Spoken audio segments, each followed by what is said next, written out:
Railway এক্সামের জন্য হিস্ট্রির class নিয়ে এসেছি এবং এখানে চ্যাপ্টার ওয়াইজ এবং সঙ্গে সঙ্গে প্রিভিয়াস ইয়ারের কোয়েশ্চেন সব নিয়েই কিন্তু আমাদের এই সাবজেক্টের ক্লাসটা হবে। তা আমরা আজকে যে সাবজেক্টটা চুজ করেছি যেটা আরআরবির জন্য খুবই ইম্পর্টেন্ট এবং যদি আমরা 10 ইয়ার্স ঘাঁটি সেখানে আমরা দেখব টোটাল 11টা কোয়েশ্চেন আছে।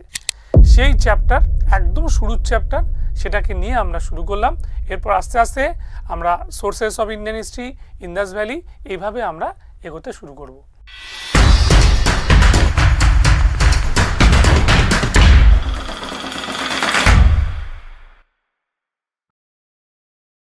রেলওয়ে এক্সামের এই যে আমাদের প্রাগৈতিহাসিক যুগের যে চ্যাপ্টারটা রয়েছে সেটাকে আমাদের আগে প্রাইমারি স্টেজে একটু জানতে হবে।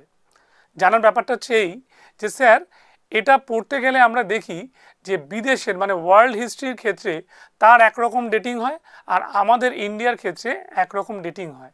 মনে রাখবে আরআরবি যে কোয়েশ্চেনগুলো দেয় বা আমাদের যদি দেখতে পাই যে সিজিএলের ক্ষেত্রেও এখান থেকে যে কোয়েশ্চেন আসে সেটার কিন্তু মাধ্যমটা ইন্ডিয়ান হিস্ট্রির ওপর বেস করে, এটা মাথায় রেখে দেবে। তাহলে আমি একটু স্লাইড শো করছি, তোমরা ভালো করে বুঝতে পারবে এবং দেখতেও পারবে। দেখো দেখো সম্পূর্ণ এটা কিন্তু বাংলায় করা হয়েছে, যে বেশ কঠিন একটা চ্যাপ্টার যার উপর বাংলা বই হয় না, সোর্স পাওয়াই যায় না, সবটাই ইংরেজিতে হয়। সেটাকে যথেষ্ট ভালোভাবে অনুবাদ করা হয়েছে, তোমরা একটু ভালো করে খেয়াল করবে। আমাদের যে প্রাক ইতিহাস পর্ব এটাকে আমরা বলি প্রি হিস্টোরিক এজ। কি বললাম? Prehistoric age. তাহলে আমাদের দুটো জিনিস জানতে হবে, যে মানুষ কবে পৃথিবীতে এসেছিল, আর দ্বিতীয় কোশ্চেন হচ্ছে যে এই মানুষের স্কেলিটন বা কঙ্কাল প্রথম কোথায় পাওয়া গিয়েছিল। আমি বলে দিই দ্বিতীয় প্রশ্নটা ইন্টারভিউতে খুব জিজ্ঞেস করে, তুমি জেনে রাখবে এটার উত্তর হবে আফ্রিকা। একদম তুমি আফ্রিকা ছাড়া আর কোনো দেশ বলবে না। আর যদি বলা হয় এটা আমাদের ভারতের কোথায় পাওয়া গেছিল তাহলে তুমি জানবে যে এটা নদীর তীরেই পাওয়া যাবে এবং নদীর তীর যখন, সেই নদীটা হলো আমাদের নর্মদা নদী। তাই তো এখানে ভারতবর্ষের প্রাচীন মানুষের স্কেলিটন কিন্তু এখানে পাওয়া গিয়েছিল। বেসিক আইডিয়াটা দিলাম। এবার আমি ঢুকবো হচ্ছে এর একটা একটা করে পার্ট। দেখো প্রথমে বলা হচ্ছে প্রাক ইতিহাস বা প্রি হিস্টোরিক শব্দটি প্রথম ব্যবহার করেছিলেন পল তুর্নাল। কি নাম বললাম? পল তুর্নাল। পল তুর্নাল সর্বপ্রথম এই শব্দটাকে 1883 সালে ব্যবহার করেছিল। ক্লিয়ার? সে যুগের বা সময়কারের ইতিহাসের লিখিত বিবরণ পাওয়া যায় না। ঠিক, মানুষ তখন লিখতে শেখেনি, মানুষ তখন তোমার কি বলবো গুহাচিত্র তৈরি করেছে, তাই তো, কিন্তু লেখা যেটাকে বলে সেটা কিছু করতে পারেনি।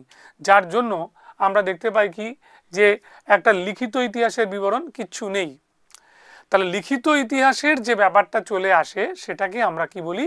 প্রোটো হিস্ট্রি বলি। প্রোটো, সে প্রোটো হিস্ট্রির কিচ্ছু নেই। চলো, কেবল মানুষের ব্যবহৃত জিনিসপত্র ও প্রত্নতাত্ত্বিক উপাদানের ওপর নির্ভর করে এই যুগের ইতিহাস রচনা করা হয়। তার মানে আর্কিওলজিক্যাল সোর্স আর মানুষের যেটা ইউজ করা যে টুলস বলতে পারো, ঠিক আছে, আমাদের একটা ওয়েপেন্স বলতে পারো, এইগুলো দেখে কিন্তু আমরা সব কিছু বিবেচনা করতাম বা আমরা হিস্টোরিক্যাল সোর্সটা কনভে করতাম। নেক্সট আমরা এবার চলে যাব যে ভারতবর্ষে 1861 সালে যে ভদ্রলোক আমাদের কি করেছিল, প্রত্নতত্ত্বের একটা সংগ্রহশালা খুলতে চেয়েছিল, সে হচ্ছে আমাদের আলেকজান্ডার ক্যানিংহাম, তাই তো। এবং যেটা করেছিল আলেকজান্ডার ক্যানিংহাম সেটাকে আমরা কি বলি? তার নাম কি? ASI, archaeological survey of India, তাই তো। এবং এটাকে ডেভেলপ করেছিল পরবর্তীকালে গিয়ে আমাদের এই ভদ্রলোক লর্ড কার্জন, তাই তো। Lord Curzon archaeological survey of ইন্ডিয়াকে রিভাইভ করেন এবং সেখানে একটা ডিরেক্টর পোস্ট বসায় এবং সেই ডিরেক্টর হয়েছিলেন কে? আমাদের স্যার জন মার্শাল। মনে থাকবে? তাহলে এই যে ঘটনাটা আমি তোমাদের সামনে তুলে ধরলাম কিভাবে হয়েছিল, তোমরা একটা আইডিয়া পেলে। এবার এখানে কোশ্চেন আসে, কীরকম প্রশ্ন করে যে আর্কিওলজিক্যাল সার্ভে অফ ইন্ডিয়াকে প্রতিষ্ঠা করেছে, ঠিক। আমি চ্যাপ্টারের শেষে প্রশ্ন রাখবো প্রিভিয়াস ইয়ারের, কোনো চিন্তা নেই তোমাদের। বেশ, আমরা চলে যাই। ব্রিটিশ ভূতত্ত্ববিদ এবং প্রত্নতাত্ত্বিক রবার্ট ব্রুস ফ্রুটকে প্রাগ ঐতিহাসিকের জনক বলে মনে করা হয়। প্রাগ ইতিহাস বা প্রাগ ইতিহাসের বা প্রাগ ঐতিহাসিক যেটাকে আমরা বলি, সেই প্রাগ ইতিহাসের জনক আমরা বলছি রবার্ট ব্রুস ফ্রুটকে, তাই তো। এবং এই ভদ্রলোক আমাদের সেই সময় প্যালিওলিথিক টুল হাতকুঠার আবিষ্কার করেন। ঠিক আছে, মানে প্যালিওলিথিক মানে বুঝতে পারছো কত প্রাচীন। সেই সময়কার বলছে হাতকুঠার এবং ছোট ছোট কিছু যন্ত্র উনি আবিষ্কার করেছিলেন। দক্ষিণ ভারতের ম্যাড্রাসের কাছে পল্লব গ্রামে এই টুলটি তিনি প্রথম খুঁজে পান। বেশ ইম্পর্টেন্ট।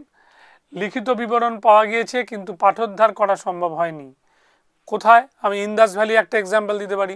ইন্দাস ভ্যালির যে বোস্টোফ্রেডন প্রসেসে রাইট থেকে লেফট, লেফট থেকে রাইটে লেখা হয়েছে, সেটা আবিষ্কৃত হয়েছে কিন্তু এখনও কেউ পাঠোদ্ধার করতে পারেনি। ঠিক, এবার দেখো প্রাগৈতিহাসিক এবং ইতিহাসের মধ্যের একটা সময়কাল, ঠিক আছে, যেটা নিয়ে আমরা আজকে আলোচনা করছি। স্ক্রিপ্ট লেখার ব্যবস্থা এখানে পাওয়া গেছে, সেগুলো কিন্তু আমরা পাঠোদ্ধার করতে পারিনি। ঠিক আছে, এই যে আমি যা বললাম ইন্দাস ভ্যালির স্ক্রিপ্ট পাওয়া গেছে কিন্তু পাঠোদ্ধার হয়নি। আচ্ছা, এই সময় বলছে মানব সভ্যতায় লিখিত পাঠযোগ্য ইতিহাস উপাদান পাওয়া যায় কখন? যখন জৈনিজম, বুদ্ধিজম, মিডিয়েভেল ইন্ডিয়া বা আধুনিক ভারত আমরা দেখতে থাকি, সেখানে কিন্তু লিখিত তোমার কি বলবো বিবরণী প্রচুর প্রচুর পাওয়া যায়, তাই তো। বেশ, আমরা আসি ঠিক নেক্সট পেজ। এখানে একটা পুরোপুরি একটা টাইম টেবিলের মতো করে দেওয়া হলো। সেটা হচ্ছে আমাদের এই যুগটা, তাই তো, প্যালিওলিথিক, মেসোলিথিক, নিওলিথিক, এই যুগটাকে আমরা একটা ভাগ করে দিলাম। প্রথম যেটা প্যালিওলিথিক, এটাকে ধরা হচ্ছে 30 লক্ষ, কেউ এটাকে 5 লক্ষ বছর ধরেও করতে পারে। ঠিক আছে, এবং শেষ হচ্ছে এটা 10,000 বছর। ঠিক, তাহলে এটা আমি 5 লক্ষ করতে পারি,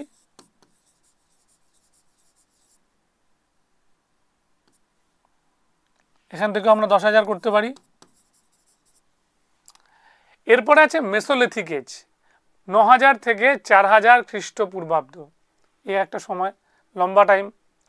তার মানে এই 10,000টাকে ইচ্ছা করলে আমরা এখানে লিখতে পারি, কোনো অসুবিধা নেই। মেসোলিথিক, তাহলে প্যালিওলিথিক প্রথমে, ঠিক আছে, যেটাকে আমরা বলি এক কথা ওল্ড স্টোন এজ, প্রাচীন প্রস্তর যুগ, লিখে দিচ্ছি বাংলায়।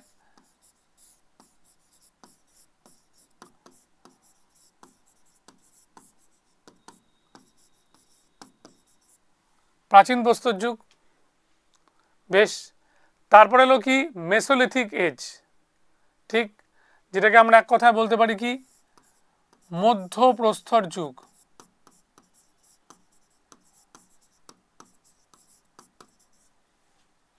তারপরে এলো কি আমাদের নিওলিথিক এজ, ঠিক আছে, যেটা 7,000 থেকে 1000 বলতে পারি। এটা মানে কি? এটা মানে হচ্ছে নতুন প্রস্তর যুগ।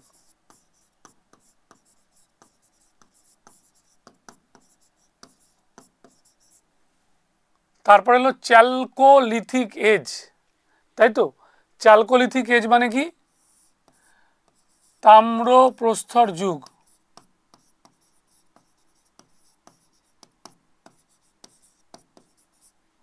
আর আয়রন এজ মানে হচ্ছে লৌহ যুগ। ঠিক আছে, সব কটার ভাগ আমি করে দিলাম, বাংলায় বলে দিলাম, বুঝতে তোমাদের সুবিধা হবে। তাহলে এই স্তরে তোমাদের মনে কিছু প্রশ্ন জাগতে পারে, ঠিক ম্যাথমেটিক্যালি ক্যালকুলেশনের যেরকম প্রশ্নটা জাগে ঠিক সেরকম প্রশ্ন। স্যার আপনি এখানে দেখালেন এই 10,000 বা 9,000 থেকে 4,000, কিন্তু স্যার আবার আপনি এখানে দেখাচ্ছেন 7,000 থেকে 1000, এটা কি করে হলো? তার মানে 9,000 থেকে 7,000-এর মধ্যে যেতেই নিওলিথিকের কিছু কিছু লক্ষণ অন্য জায়গায় দেখা দিয়েছিল, যার জন্য এটাকে ধরা হলো, এবং যেটার পুরোপুরি শেষ হচ্ছে 1000-এ। আবার দেখা যাচ্ছে নিওলিথিকে চলতে চলতে তামা ব্রোঞ্জ ঢুকে গেছিলো তার মাঝখানে, সেটা হচ্ছে 3,500 খ্রিস্টপূর্বাব্দে, আর যেটাও শেষ হয়েছিল 1000-এ। আর লোহা যখন এলো ভারতের মাটিতে 1000 থেকে 800-র মধ্যে, এবং আমরা দেখতে পাই যে পরবর্তী বৈদিক যুগ যেটাকে আমরা বলছি সেটাই কিন্তু অ্যাকচুয়ালি লৌহ যুগ। মনে থাকবে, এটা আমাদের মাথায় রাখতে হবে। বেশ, এবার দেখো যে আমাদের প্রি হরপ্পান এজ, প্রাক হরপ্পা যুগ 3500 থেকে 2500। আবার হরপ্পান এজ, ঠিক আছে, আমাদের কি বলবো, এটাকে লিখে দিই প্রাক হরপ্পা,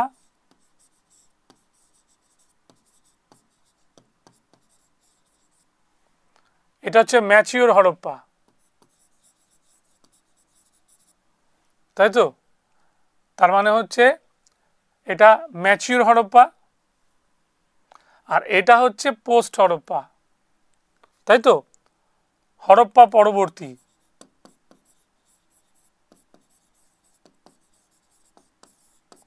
হরপ্পা পরবর্তী 2000 থেকে 1000 বিসি, ঠিক?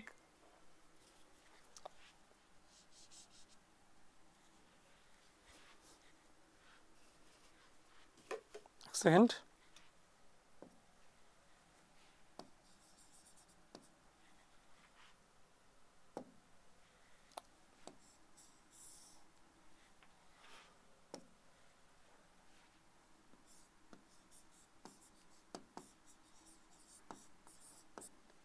ঠিক আছে? বেশ, তাহলে ম্যাচিওর হলো এবং পোস্ট হরপ্পা বা প্রাক হরপ্পা আমাদের পরবর্তী হরপ্পা পরবর্তী যুগটা এলো। এবার দেখো যেটা আমি বলতে চাইছি এখানে, যে এই যুগ বা এই যুগ বিভাজন করার পর এখানে এর ভেতরে ভেতরে অনেকগুলো জিনিস তোমাকে জানতে হবে। যেমন তোমরা বলতে পারো যে এই যে স্টোন এজের একটা মোটামুটি রাফ সময়টা কত দেখো দিয়ে দেওয়া হয়েছে। এই সময়টা এটা স্টুডেন্টদের সুবিধার বোঝার সুবিধার জন্য 5 লক্ষ থেকে 10,000 পুরাতন প্রস্তর যুগ বা প্যালোলিথিক যুগ, মিডল স্টোন এজ 10,000 থেকে 6,000 মধ্যপ্রস্তর যুগ বা মেসোলিথিক যুগ, আর নিউ স্টোন এজ বা নিওলিথিক এজ 6,000 থেকে 1000, এটা হচ্ছে নব্যপ্রস্তর যুগ বা নিওলিথিক।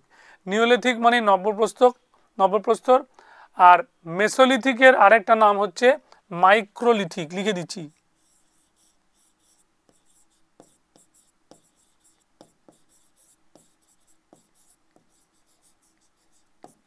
মাইক্রোলিথিক মনে থাকবে, এটা ভালো করে পড়তে হবে মাইক্রোলিথিক যুগটা। বেশ,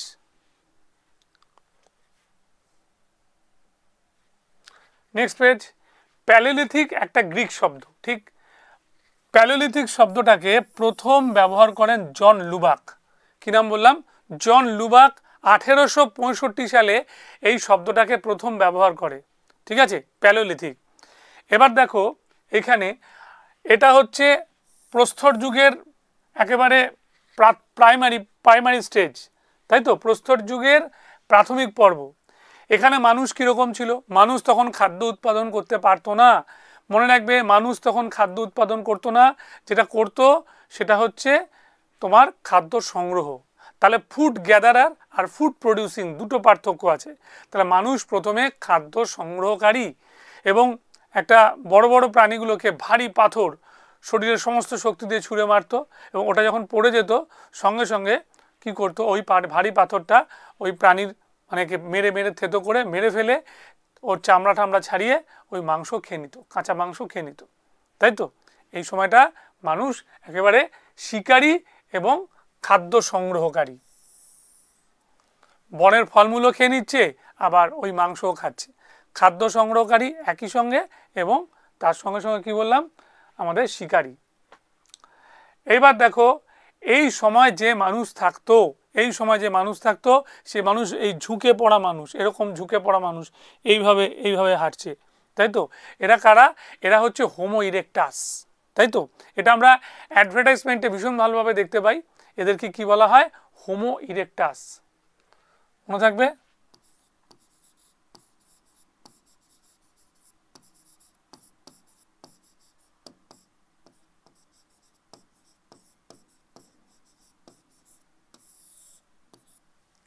হোমো ইরেক্টাস, মনে থাকবে এটা। তাহলে এই সময় মানুষের যা পজিশন ছিল, মানুষের যে অবস্থা ছিল, সব কিছুই একেবারে আমাদের এই হোমো ইরেক্টাস, ঠিক? এই হোমো ইরেকটাস এই মানুষ থেকে যখন আমরা দেখলাম হোমো সেপিয়েন্স এলো এবং বর্তমানে 2025 এই আজকের ডেটে, তাই তো আমরা কি দেখতে পাচ্ছি আজকের ডেটে, সেটা হচ্ছে হোমো সেপিয়েন্স সেপিয়েন্স, তাই না, মানুষের আরও একটা উন্নত রূপ, তাই তো। আচ্ছা, এবার দেখো মানব প্রজাতি হোমো ইরেকটাস আর গ্লাইস্টোসিন যুগ বা গ্রেট বরফ যুগ এই সময় শুরু হয়। এই সময়টা আমরা দেখতে পাই ম্যামথ ছিল এবং ম্যামথ তোমার সমস্ত ঝরে গিয়ে, রোমগুলো ঝরে গিয়ে ম্যামথ তোমার আস্তে আস্তে অদৃশ্য হয়ে গেল এবং যেটার পড়ে রইল সেটা হচ্ছে হাতি, তাই না। হাতির আর ম্যামথ কি, হাতির থেকে ম্যামথের সাইজটা বড় আর বড় বড় রোম আর দাঁতটা অনেক বড়, সেটা আমরা হাতিতে পরিণত হতে দেখলাম।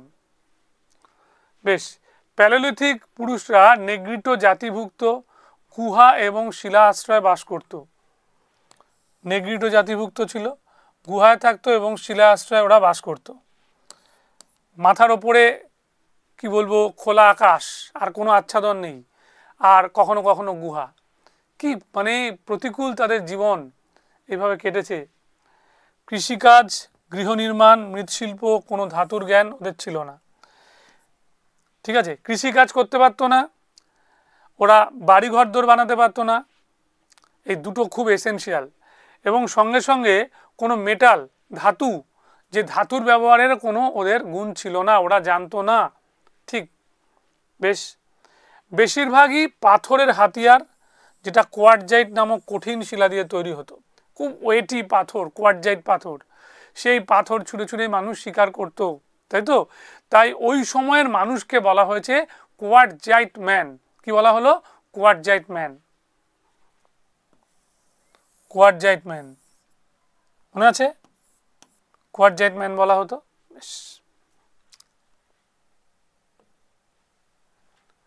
পাথরের হাতিয়ারের প্রকৃতির ওপর ভিত্তি করে তিনটি পর্যায়ে বিভক্ত ছিল, তাই তো। পাথরের হাতিয়ারের প্রকৃতির ওপর ভিত্তি করে তিনটে পর্যায়ে বিভক্ত। এটা কীরকম জিনিস? সেটা হচ্ছে পাথরের হাতিয়ারগুলো সেটা কি ভারী, সেটা কি সাইজে বড়, সেটা কি মিডিয়াম সাইজের, সেটা কি অনেক হালকা, ঠিক আছে, বা পাতলা, এইভাবে হচ্ছে যুগ বিভাজন হয়েছিল স্রেফ ওই হাতিয়ারগুলোর ওপরে নির্ভর করে, ঠিক আছে। দেখা যাক তাহলে এই পাথরের হাতিয়ারের যে প্রকৃতি, তাতে আমরা তিনটে স্টেজ দেখলাম। একটা প্রাথমিক বা নিম্ন প্যালিওলিথিক, এই যুগের হাতিয়ারগুলি ছিল পাথরের তৈরি, ভারী ও অনুন্নত, ওয়েটি ছিল এবং কোনো শেপ ছিল না, গোলাকার টাইপের শেপ, এবড়ো কেবড়ো শেপ, ঠিক আছে। কারণ ওই ফাইল টাইল তখনকার দিনে ছিল না যে ঘষে সমান করবে বা কিছু, ঠিক আছে, ওরমই একটা আকার ছিল। কাটারি ব্যবহার করতো, ওই পাথর দিয়ে তৈরি করা কাটারি। হাত কুঠার, তাই তো, গাছের ডালের একটা অংশের সঙ্গে মাথাটা বসিয়ে বা পাথরের একটা অংশ, তোমার ডালের মানে পাথরের একটা অংশকে হাতল করে তার সঙ্গে কিছুটা ঘষা মাজা করে একটা পাথর সেট করে দিয়ে হাত কুঠার বানাতো ওরা। আর ছেদক, ছেদক বা এটাকে ভেদকও বলতে পারো, ছেদক বা ভেদকের ইউজ করতো কোনো কিছু ফুটো করবার জন্য, হ্যাঁ, নিডল টাইপের জিনিস, মানে অত সূক্ষ্ম নয়, অত সরু, অত সূক্ষ্ম নয়, একটা ওই কী বললো মোটা এরকম যে পেনটার মতো এরকম ধরো ছিদ্র করবার ওরা একটা পাথর ইউজ করতো। হাতিয়ারের সরঞ্জাম এই সময় ব্যবহার করা হতো। মানুষ খোলা আকাশের নিচে কখন বা গুহাতে বসবাসের নিদর্শন পাওয়া গেছে। গুহাতে যে মানুষ বসবাস করেছে তার বড় চিহ্ন আছে ভীমবেটকায়। পাকিস্তানের সাংঘাও, অন্ধ্রপ্রদেশের কুরমুল, হরিয়ানার অনঙ্গপুর, মধ্যপ্রদেশের ভীমবেটকায় মানুষ বসবাসের প্রমাণ মেলে। এই জায়গাটায় মানুষ যে ঢুকে গেছিল গুহার মধ্যে সেটার প্রমাণ পাওয়া গেছে। মানুষ একটা কিছু ঘষাঘষি করেছে পাথরের মধ্যে, ঠিক আছে, এটা গুহাতে এসছে বলেই তো ঘষাঘষির চিহ্নটা পাওয়া গেছে এবং সেটা খুব পুরনো, এটাও পাওয়া গেছে। এই সময় মানুষ দল বেঁধে বা গোষ্ঠীবদ্ধভাবে বসবাস করত, ঠিক আছে, আস্তে আস্তে দল বেঁধে বা গোষ্ঠীবদ্ধভাবে বসবাস করত। আগুনের ব্যবহার তারা জানতো না, এটা হলো সবচেয়ে ইম্পর্টেন্ট। এই সময়টা মানুষ কিন্তু আগুনের ব্যবহার শেখেনি, ঠিক আছে। আচ্ছা, এবার দেখো যে যে জায়গায় আমাদের এই আইস এজের পরের অংশগুলো পাওয়া গেছিল, পাঞ্জাবের সোয়ান উপত্যকা, বর্তমানে পাকিস্তানের সোয়ান উপত্যকা হয়ে গেছে, রাজস্থানের দিদওয়ানা, মধ্যপ্রদেশের আদমগড়, এটা খুব ইম্পর্টেন্ট, আদমগড়, নর্মদা উপত্যকা ইম্পর্টেন্ট। তামিলনাড়ুর চেন্নাইয়ের কাছে আত্তিরাপাক্কাম, উত্তরপ্রদেশের বেলান উপত্যকা ইম্পর্টেন্ট, কর্ণাটকের হুলস্কি আর মহারাষ্ট্রের নেভাসা ইম্পর্টেন্ট, আর বিহারের পেশরা। যেখানে যেখানে আমি গোল চিহ্ন দিলাম এগুলো পরীক্ষার প্রশ্ন, এগুলো ভালো করে দেখবে। নর্মদা উপত্যকা, মধ্যপ্রদেশের আদমগড়, মহারাষ্ট্রের নেভাসা, উত্তরপ্রদেশের বেলান উপত্যকা। ঠিক আছে, আতিরাপাক্কাম এই জিনিসটা যারা অ্যানথ্রোপোলজি পড়ে তারা এটার উপর খুব জোর দেয়। ঠিক আছে, এই অঞ্চলটার পরে। নেক্সট, এবার আমরা চলে যাই মধ্য প্যালিওলিথিক, মিডল প্যালিওলিথিক এজ। এটা খুবই ইম্পর্টেন্ট, এটা অনেক কিছুই পড়তে হয়। সেটা কি বলছে, এই সময়টা আমাদের আস্তে আস্তে মানুষের একটা ট্রান্সফরমেশন হচ্ছিল এবং টুলসগুলো যে আগে ভারী ভারী পাথর ইউজ করতো সেগুলো হালকা হতে শুরু করেছিল। মনে থাকবে, যেমন আমরা এখানে দেখি এই যে হাতিয়ারগুলি ছোট, পাতলা এবং হালকা হয়ে হালকা ছিল। ছুরি, ছুরিকা, বুড়িন, চাচনি, ব্লেড এই সময় দেখা গেছিল। কি কি বললাম, ছুরি ছিল, ছুরিকা ছিল, বুড়িন ছিল, চাচনি ছিল, ব্লেড এ সময় দেখা গেছিল। মধ্য প্যালিওলিথিক সময়কালকে আমরা কি বলি, ফ্লেক টুল শিল্প, ফ্লেক টুল শিল্প বলি। কারণ ফ্লেক মানে হচ্ছে হালকা পাথর, হালকা পাথরের ইউজ হলো এই সময়। ঠিক আছে, ছুরিকা মানে মনে রাখবে, ছুরিকা জিনিসটাই হচ্ছে ব্লেড অ্যাকচুয়ালি। ঠিক আছে, আর চাছনি হচ্ছে নিচ থেকে চেঁচে তুলে নেয় ওপরে, সেই জিনিসটা ওরা এই সময় তৈরি করতে পেরেছিল। ঠিক, আচ্ছা, প্যালিওলিথিক সময়কালটাকে আমরা তাহলে বললাম ফ্লেক টুল বা ফ্লেক ইন্ডাস্ট্রি, ফ্লেক টুল ইন্ডাস্ট্রি। হান্সমুখ আমাদের ধীরাজলাল সাংখালিয়া, যাকে আমরা সংক্ষেপে বলি এইচ.ডি. সাংখালিয়া। এইচ.ডি. সাংখালিয়া এই যুগের ধারণাটা প্রথম দেন এবং এর নামকরণ করেন নেভাসা ইন্ডাস্ট্রি। নেভাসা ইন্ডাস্ট্রি নামটা প্রথম দেন সাংখালিয়া, মনে থাকবে। বেশ, মহারাষ্ট্রের এটা নেভাসার নাম অনুসারে হয়েছিল। নেভাসায় অবস্থিত প্রভারা নদী উপত্যকা খনন করে এগুলো পাওয়া গেছিল। প্রভারা উপত্যকা নদীর তীরেই এগুলো পাওয়া যায়। তোমরা যেখানেই যাও, কোনো নদীর তীরে গেলে দেখবে কিছু পাথর, পুরনো পাথর, ওইগুলো দেখে অ্যাকচুয়ালি ওরা বুঝতে পারে কোন নদীটা পুরনো। অনেকের মনে ধারণা যে গঙ্গা নদী বোধহয় বহু বহু বছরের পুরনো, একেবারেই নয়। জিওলজিস্টরা বলে বা আর্কিওলজিস্টরা বলে এটা কোনোভাবেই 5 থেকে 6,000 বছরের বেশি পুরনো নয়।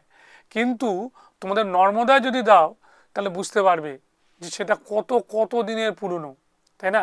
আমাদের যে জাতি, আমাদের যে ভারতবর্ষের আসল জাতি দ্রাবিড়, সে দ্রাবিড়রা তো সব দক্ষিণ ভারতে, তাই না? আমরা শ্রীলঙ্কায় দেখতে পাই কিছুটা। ঠিক আছে, এটা নয়, এটা তো অনেকটা অন্যরকম, মানে সভ্যতার অনেকটা উন্নতি হয়েছে সেই সময়কার মানুষ, আর ওখানে হচ্ছে একেবারে সভ্যতার আদি পর্বের মানুষের প্রচুর সন্ধান পাওয়া যায়। যাই হোক, যেটা আমি বলছিলাম, মহারাষ্ট্রের নেভাসা, কালপি, গঙ্গা যমুনা উপত্যকা, লুনি নদী অববাহিকা, ভীমবেটকা ও উত্তরপ্রদেশের বেলান উপত্যকা। এই উত্তরপ্রদেশের বেলান এবং এখানে ভীমবেটকা ইম্পর্টেন্ট। ঠিক আছে, আর নেভাসা সবচেয়ে ইম্পর্টেন্ট। এই হচ্ছে মধ্য প্যালিওলিথিক বা মিডল প্যালিওলিথিকের সবচেয়ে মানে কি বলবো বড় এক্সাম্পল। এবার আমরা আসছি লেট বা উচ্চ প্যালিওলিথিক। এই পর্বের শেষের দিকে হোমো সেপিয়েন্স চলে আসে, এটা খুব ইম্পর্টেন্ট। এই পর্বের শেষ পর্বে কে আসলো, আমাদের হোমো সেপিয়েন্স চলে এলো, তাই তো। আগুন আবিষ্কৃত হয় এই সময়টা, আপার প্যালিওলিথিক। পশ্চিম পাঞ্জাব বর্তমানে পাকিস্তান, গুজরাটের লাঙ্ঘানাজ খুব ইম্পর্টেন্ট। আগুনের ব্যবহার দেখতে গেলে লাঙ্ঘানাজ খুব বড় একটা জায়গা। মধ্যপ্রদেশের ভীমবেটকা, আদমগড়, বাঘোর, অন্ধ্রপ্রদেশের কুর্নুল, মুচ্ছতলা, চিন্তামানু গুহা, উত্তরপ্রদেশের চোপানি মান্ড, রাজস্থানের বুধ পুষ্কর, মহারাষ্ট্রের পাটনি, ছোটনাগপুর অঞ্চল, পৈশরা, পাকিস্তানের রোহড়ি পার্বত্য অঞ্চল ও বেলান উপত্যকা। উত্তরপ্রদেশের বেলান উপত্যকায় এর সবচেয়ে ভালো আমরা কি দেখেছিলাম, এই উচ্চ প্যালিওলিথিক যুগের সব কি বলবো ইনস্ট্রুমেন্ট বা যা বলো সব কিছু দেখতে পাওয়া গেছিল। বেলান নদী উপত্যকায় 3টি যুগ, এই যে এটা মনে রাখবে, উত্তরপ্রদেশের বেলান নদী উপত্যকায় 3টি যুগ, প্রাচীন, মধ্য, উচ্চ প্রস্তর যুগের সব 3টি নিদর্শন পাওয়া গেছে, তাই তো। এই বেলান উপত্যকাটা পরীক্ষা দেয়, যেখানে উচ্চ, মধ্য আর নিম্ন, তাই তো, প্রাচীন, মধ্য, উচ্চ প্রস্তর যুগ তিনটেরই এখানে কি পাওয়া গেছে, এভিডেন্স পাওয়া গেছে। বেশ। মধ্যপ্রদেশের ভীমবেটকা গুহা, এটা একটা ইম্পর্টেন্ট জিনিস জেনে রাখবে। এটা হচ্ছে ওই আমাদের রায়সেন জেলায় আছে, রয়েছে রায়সেন জেলার, যেটা মধ্যপ্রদেশের সাউথে, মানে ভোপাল থেকে 45 কিলোমিটার দক্ষিণে যদি মধ্যপ্রদেশের আমরা রায়সেন জেলায় যাই, তাহলেই এই জায়গাটা দেখতে পাবো, ঠিক আছে, ভীমবেটকা। বেশ। এবং মনে রাখবে 1 লক্ষ বছরেরও বেশি সময় ধরে প্যালিওলিথিক যুগের পুরুষদের আশ্রয়স্থল হিসেবে এটা কাজ করেছিল। 57 থেকে 58 সালে ভিএস ওয়াকাঙ্কার এটা আবিষ্কার করেন। ওয়াকাঙ্কার উনি এটা আবিষ্কার করেছিলেন, এর জন্য উনি পদ্মশ্রীও পেয়েছিলেন, ঠিক আছে, মনে রাখবে। সবচেয়ে বিস্তৃত প্যালিওলিথিক সাইট যেখানে পাথরের খোদাই এবং চিত্রকর্ম রয়েছে, এটা হচ্ছে পরীক্ষায় দেয়। এই পেন্টিংগুলি প্যালিওলিথিক, মেসোলিথিক যুগের ও চ্যালকোলিথিক, সেই সাথে আদি ঐতিহাসিক, এমনকি মধ্যযুগেরও অন্তর্গত। এতটা দিন ধরে, এতটা সময় ধরে ওই গুহা এটা সাক্ষী থেকে গেছে, ঠিক আছে, মনে থাকবে।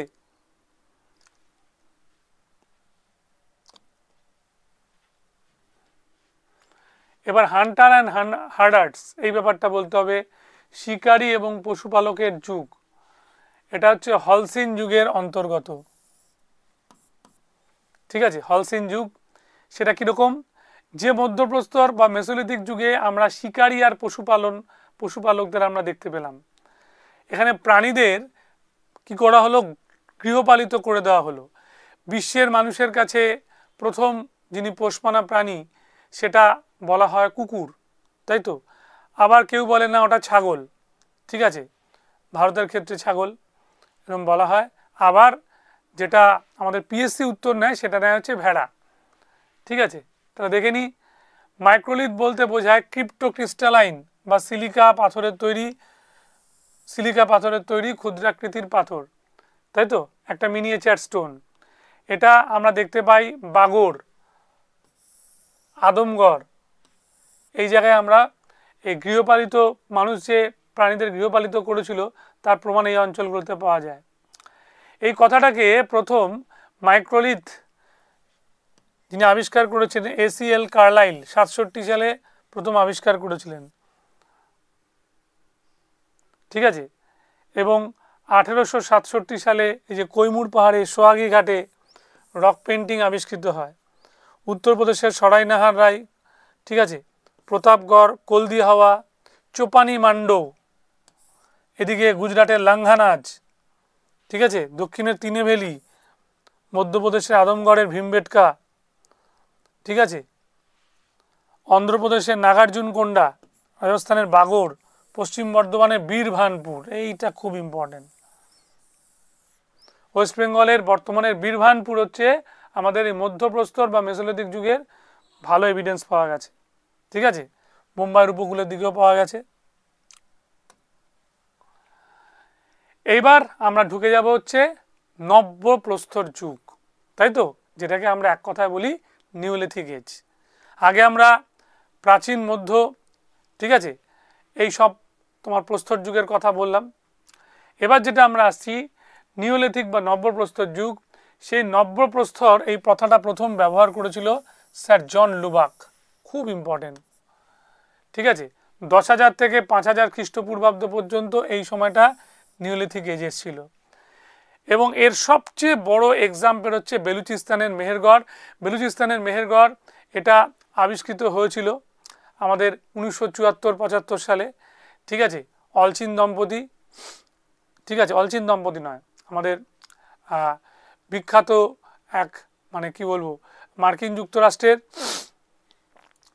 আমাদের কি বলবো এক প্রত্নতত্ত্ববিদ, এবং মার্কিন যুক্তরাষ্ট্রের প্রত্নতত্ত্ববিদের সঙ্গে ফরাসি প্রত্নতত্ত্ববিদও কাজ করেছিল, তাই তো। এবং এরা মেনলি এটা আবিষ্কারের পরে একটা দিগন্ত খুলে যায়, ঠিক। তাহলে আমরা এখানে দেখব যে এই বেলুচিস্তানের মেহেরগড় নব্যপ্রস্তর যুগের সবচেয়ে উল্লেখযোগ্য ঘটনা, তাই তো। এবং এর কাছাকাছি কি ছিল, রানা ঘুন্ডাই, কিলিগুল মোহাম্মদ, আঞ্জিরা, তাই তো। রানাঘুন্ডাই, কিলিগুল মোহাম্মদ, আনজিরা, এই অঞ্চলগুলো এর খুব নিয়ারেস্ট অঞ্চল ছিল। কিলিগুল মোহাম্মদ, বুড়ঝোম, গুফরল, চিরান্ত, রানাঘুন্ডাই, কোটদিজি, আমরি, আনজিরা, গুমলা, এগুলো ছিল ওর কাছাকাছি অঞ্চল। ঠিক আছে। জ্যাকুস ফ্রাসোয়া জেরিজ, ঠিক আছে, জ্যাকুস ফ্রাসোয়া জেরিজ, এরা হচ্ছে ফরাসি। এই দুই মানে ওনার স্বামী স্ত্রী মিলে এই কাজটা আবিষ্কার করেন। পরবর্তীকালে রিচার্ড মিডো নামে এক মার্কিন ওদের কাজে হেল্প করেছিল। তাহলে জে এফ জেরিস বা জ্যাকুস ফ্রাসোয়া জেরিস 74-75 এই আমাদের আবিষ্কার করে ফেলে, আমাদের মনে রাখবে মেহেরগড়, তাই তো?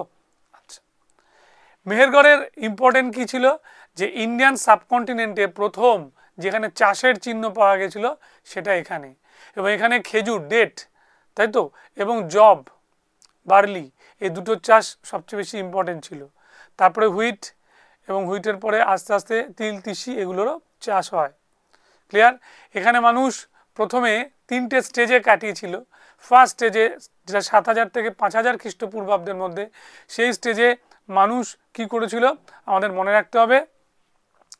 সেই স্টেজটায় মানুষ সর্বপ্রথম আমাদের কি বলবো, এই চাষাবাদের সঙ্গে সঙ্গে গৃহ নির্মাণ করেছিল, তাই তো?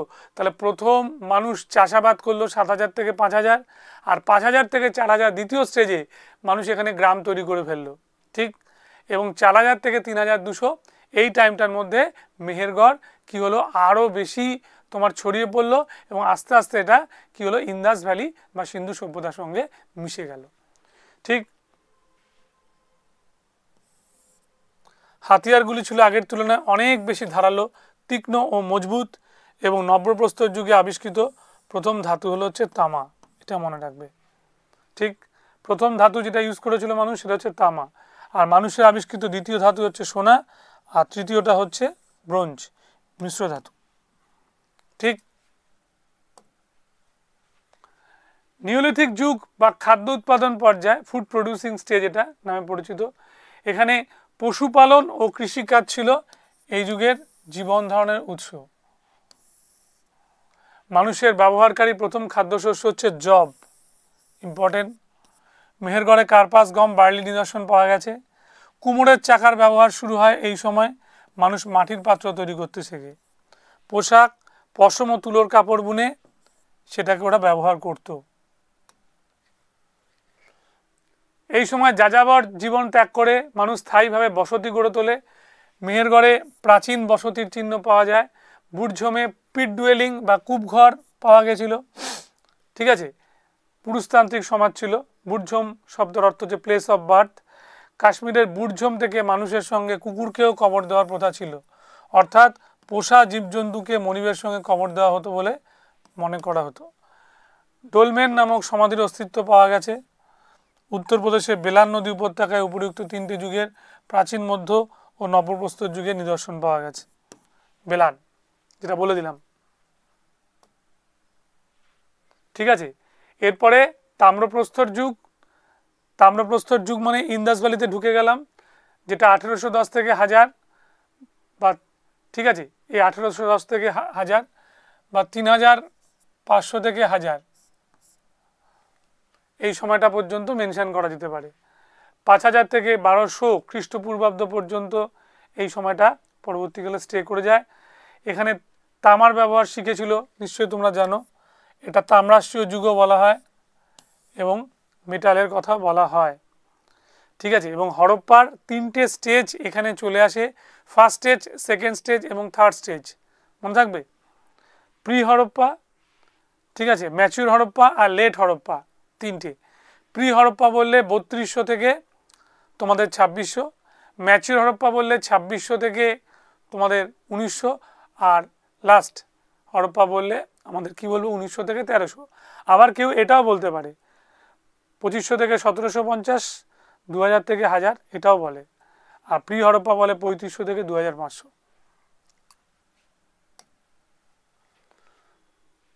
এটা হচ্ছে ইন্দাস ভ্যালির কথাটাই বলা হয়েছে, ঠিক আছে। এই মেহেরগড়, কোটদিজি এখান থেকে যে শুরু হলো, তারপরে ইন্দাস, তাম্রপ্রস্তর যুগের সবচেয়ে বড় এক্সাম্পল। ওই সেই রাখালদাস বন্দ্যোপাধ্যায়, দয়ারাম সাহানির ব্যাপারটা তোমরা জানো। 1921 সালে হরপ্পা, 22 সালে হচ্ছে মহেঞ্জোদারো আবিষ্কৃত হয়েছিল।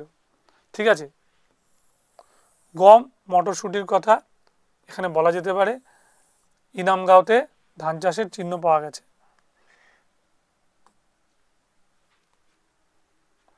তাম্রপ্রস্তর যুগে নদীর তীরবর্তী এলাকায় বাস করতে শুরু করে মানুষ, স্থায়ী বসতি হয় এবং তার ফলে একটা গ্রামও গড়ে ওঠে। ঠিক আছে, ইনামগাঁও দাইমাবাদে প্রাপ্ত নিদর্শন থেকে নগর সভ্যতা, নগরও তৈরি হয়। গোলাকার ও আয়তঘনাকার বাড়ির সন্ধান পাওয়া গেছে। লাল আর কালো রঙের মৃৎপাত্র, যা হতো মৃৎপাত্রগুলোতে যে কালার বসানো হতো রেড আর ব্ল্যাক, ঠিক আছে, লাল আর কালোই মেনলি বসানো হতো। এবার ব্রোঞ্জ যুগ, ব্রোঞ্জ যুগটা 3300 সময় থেকে ব্রোঞ্জ যুগ শুরু হয়ে গেল।